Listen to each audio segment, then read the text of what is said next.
4월 14일 화요일 매일 기도회에 오신 모든 성도님을 환영합니다. 오늘 함께 통독하실 본문은 스가랴 7장 1절에서 8장 23절입니다. 제7장.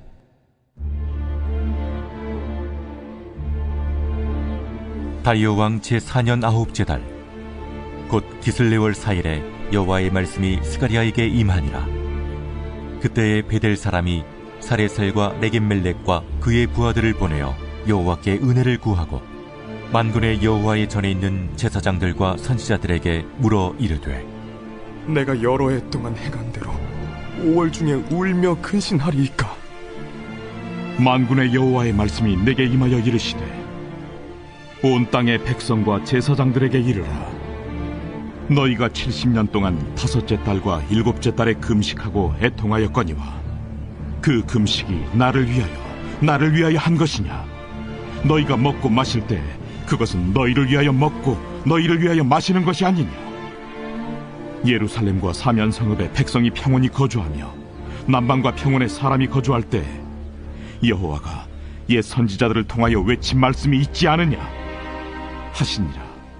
여호와의 말씀이 스가랴에게 임하여 이르시되, 만군의 여호와가 이같이 말하여 이르시기를, 너희는 진실한 재판을 행하며 서로 인애와 궁유를 베풀며 과부와 고아와 나그네와 궁핍한 자를 압제하지 말며 서로 해하려고 마음에 도모하지 말라 하였으나 그들이 듣기를 싫어하여 등을 돌리며 듣지 아니하려고 귀를 막으며 그 마음을 금강석 같게 하여 율법과 만군의 여호와가 그의 영으로 옛 선지자들을 통하여 전한 말을 듣지 아니하므로 큰 진노가 만군의 여호와께로부터 나왔도다. 내가 불러도 그들이 듣지 아니한 것처럼 그들이 불러도 내가 듣지 아니하리라. 만군의 여호와가 말하였느니라. 내가 그들을 바람으로 불어 알지 못하던 여러 나라에 흩었느니라. 그 후에 이 땅이 황폐하여 오고 가는 사람이 없었나니 이는 그들이 아름다운 땅을 황폐하게 하였음이니라.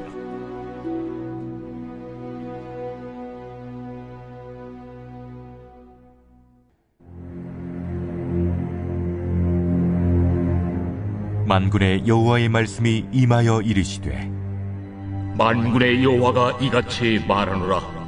내가 시온을 위하여 크게 질투하며 그를 위하여 크게 분노함으로 질투하노라. 여호와가 이같이 말하노라.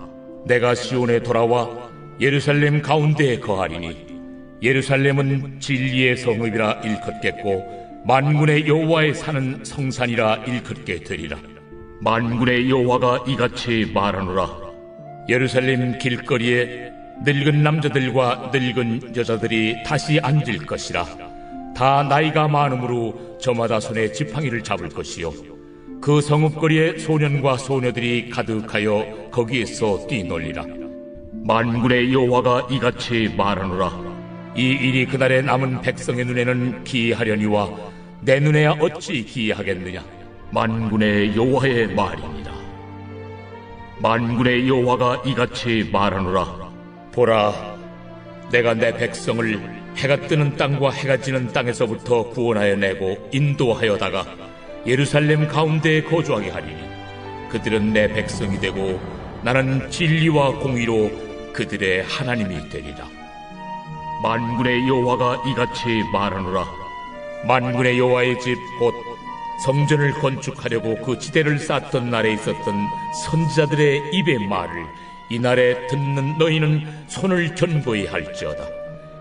이날 전에는 사람도 삭슬 얻지 못하였고 짐승도 삭슬 받지 못하였으며 사람이 원수로 말미암아 평안히 출입하지 못하였으나 내가 모든 사람을 서로 치게 하였느니라.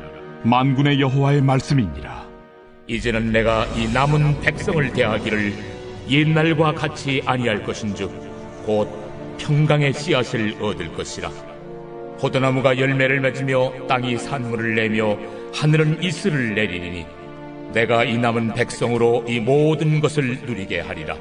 유다 족속아, 이스라엘 족속아, 너희가 이방인 가운데에서 저주가 되었었으나 이제는 내가 너희를 구원하여 너희가 복이 되게 하리니 두려워하지 말지니라. 손을 견고히 할지니라. 만군의 여호와가 이같이 말하노라. 너희 조상들이 나를 경노하게 하였을 때에 내가 그들에게 재앙을 내리기로 뜻하고 뉘우치지 아니하였으나 이제 내가 다시 예루살렘과 유다 족속에게 은혜를 베풀기로 뜻하였나니 너희는 두려워하지 말지니라. 너희가 행할 일은 이러하니라. 너희는 이웃과 더불어 진리를 말하며 너희 성문에서 진실하고 화평한 재판을 베풀고 마음에 서로 해하기를 도모하지 말며 거짓 맹세를 좋아하지 말라. 이 모든 일은 내가 미워하는 것이니라. 여호와의 말이니라. 만군의 여호와의 말씀이 내게 임하여 이르시되 만군의 여호와가 이같이 말하노라. 넷째 달의 금식과 다섯째 달의 금식과 일곱째 달의 금식과 열째 달의 금식이 변하여 유다 족속에게 기쁨과 즐거움과 희락의 절기들이 되리니 오직 너희는 진리와 화평을 사랑할지니라. 만군의 여호와가 이와 같이 말하노라. 다시 여러 백성과 많은 성읍의 주민이 올 것이라. 이 성읍 주민이 저 성읍에 가서 이르기를 우리가 속히 가서 만군의 여호와를 찾고 여호와께 은혜를 구하자 하면 나도 가겠노라 하겠으며 많은 백성과 강대한 나라들이 예루살렘으로 와서 만군의 여호와를 찾고 여호와께 은혜를 구하리라. 만군의 여호와가 이와 같이 말하노라. 그날에는 말이 다른 이방 백성 10명이 유다 사람 하나의 옷자락을 잡을 것이라. 곧 잡고 말하기를 하나님이 너희와 함께 하심을 들었나니 우리가 너희와 함께 가려 하노라 하리라 하시니라.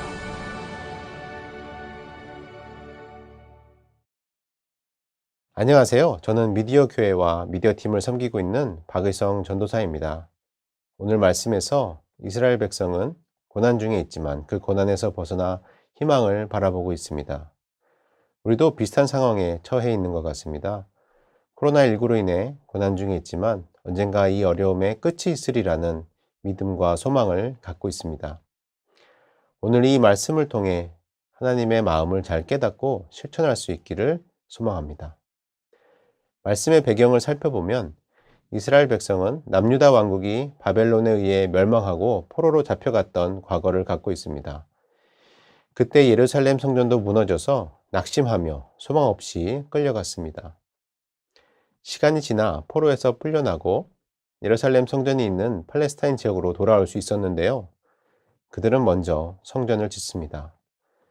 먼저 있던 성전이 무너진 지 약 70년 만에 다시 완공되어 가고 있습니다. 이스라엘 사람들은 성전을 매우 소중하게 생각했습니다. 그들의 정신적 근원과도 같은 것이죠. 그러면 성전이 왜 성전이라고 불리나요? 바로 하나님이 거하시는 곳이기 때문에 거룩한 성전이 되는 것입니다. 그러나 그 성전에 하나님이 거하시지 않는다면 아무리 웅장하고 아름다운 건물도 껍데기에 지나지 않습니다. 알맹이가 빠지면 껍데기는 아무 의미가 없습니다. 무너진 성전을 기억하고 반성하기 위해 매년 5월이 되면 금식을 하였습니다. 성전이 무너진 달이 바로 5월이기 때문이죠. 그것도 60년 넘게 지켜온 풍습이 되었습니다. 금식이 5월에만 있는 것도 아니고 4월, 7월, 10월에도 있었습니다. 그런데 본문을 보면 베델 사람들이 이제 성전이 재건되어 가고 있으니까 이 금식이 의미가 없다고 생각해 그만해도 될지 질문을 던지고 있습니다. 여기에 여호와께서 스가랴 선지자를 통해 뜻밖의 대답을 해주십니다. 언제 너희가 나를 위하여 금식했느냐? 라고 되물으시는 것입니다. 지금까지 금식하는 행동을 해왔지만 잘못된 금식이라는 것입니다. 하나님께서 기뻐하시는 금식은 금식하는 행동 자체에 그 목적이 있는 것은 아니었습니다. 회개와 사랑이 없는 율법적이고 위선적인 금식은 하나님을 위한 금식이 아니고 자기 자신을 위한 금식일 뿐이라고 훈계하십니다. 하나님께서는 이미 옛 선지자들에게 무엇을 해야 하는지 숱하게 알려주었습니다. 그 내용을 9절 이하에서 볼 수 있는데요. 진실하게 재판하라. 공정하게 외모를 가지지 말고 그렇게 재판하라는 것이고, 인애와 긍휼을 베풀며 궁핍한 자를 압제하지 말라. 사랑으로 행하고 어려운 자를 더 어렵게 만들지 말라고 이야기합니다. 서로 해하려고 마음을 도모하지 말라. 이렇게 하나님께서 원한 것은 금식하는 행동이 아니라 금식을 통해 회개하고 하나님의 사랑을 실천하는 것이었습니다. 여러분, 성 어거스틴을 아시나요? 그는 기독교 고전인 고백록에서 만나볼 수 있고 사도 바울 이후 가장 위대한 신학자라고 불리기도 합니다. 종교개혁가 마틴 루터에게도 어거스틴이 영향을 주었죠. 이런 어거스틴에게 영향을 준 인물이 있습니다. 바로 성 안토니라는 사람인데요. 안토니는 수도원의 영성을 창시했습니다. 그로 인해 사막에서 자신을 절제하며 겸손히 수련하는 수도원의 영성이 탄생했습니다. 기록을 보면 사막에서 수련하는 초기 사막 교부들은 절제 자체의 목적이 있지는 않았던 것 같습니다. 자신을 절제하고 겸손히 만들어 하나님의 사랑을 더욱 실천하려는 목적이 있었습니다. 그래서 하나의 예를 보면 세상을 떠나 수도 중인 사막 교부에게 누군가 찾아갔을 때 그들을 등지는 것이 아니라 오히려 그 방문객을 환대하고 금식 중일지라도 함께 음식을 나누며 그리스도의 사랑을 실천하기도 했다고 합니다. 이 이야기에서 보면 본래의 가치와 본래의 의미를 깨닫는 것이 매우 중요하다고 볼 수 있습니다. 다시 본문의 7절 이하로 가서 보면 앞서 하나님께서 옛 선지자를 통해 말씀하신 것을 이스라엘 백성은 듣지 않았습니다. 단순히 외면한 정도가 아니라 적극적으로 듣지 않고 있는데요. 11절에 적나라하게 표현되어 있습니다. 듣기를 싫어하고 라고 표현되어 있는데 마음에 들지 않는 말씀은 듣지 않고 싫어하기까지 했던 것 같습니다. 등을 돌려 듣지 않고 귀를 막고 보지도 않았고 듣지도 않았다는 것이죠. 마음도 금강석같이, 우리 표현으로 하면 돌같이 강팍하게 마음을 가졌다는 것입니다. 여러분, 신앙생활의 형식, 이 형식은 중요합니다. 때론 기존 양식에 따라 예배하고 기도하고 금식하는 것이 하나님께서 우리에게 은혜를 주시는 하나의 방법이 되기도 합니다. 그러나 신앙생활이 지속될수록 이러한 형식이 본질을 이끌어가는 것이 아니라 본질이 형식을 이끌어가야 합니다. 금식을 하더라도 회개와 사랑이 있는 금식을 하고 주변에 어려운 사람들을 돌아보고 이해하는 금식이 필요한 것입니다. 예배를 온라인으로 드리는 지금 예배라는 형식을 통해 하나님께서 진정 원하시는 가치가 무엇인지 생각해 볼 수 있는 귀한 시간이 될 것 같습니다. 오늘 말씀을 통해 하나님의 마음을 깨닫고 그 사랑으로 행할 수 있기를 소망합니다.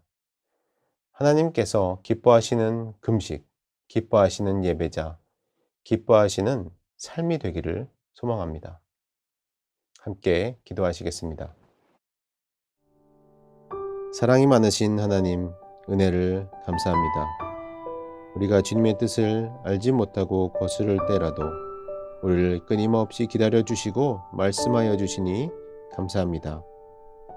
오늘 말씀을 통하여 주님께서 원하시는 진정한 금식과 진정한 예배에 대해 깨닫게 하시고 주님의 마음을 품어 주님의 사랑을 행하는 우리 모두 될 수 있도록 인도하여 주시옵소서. 깨닫지 못한 당신의 자녀들에게 주님께서 회복을 약속하신 것처럼 우리도 주님을 의지하며 소망을 품고 나아갑니다. 주님, 코로나19로 인한 어려움을 잘 견디고 그 회복의 날까지 건강과 평안을 잃지 않게 주님 인도하여 주시옵소서. 지금도 우리와 함께 하시는 주님께 감사드리며 예수 그리스도의 이름으로 기도드립니다. 아멘.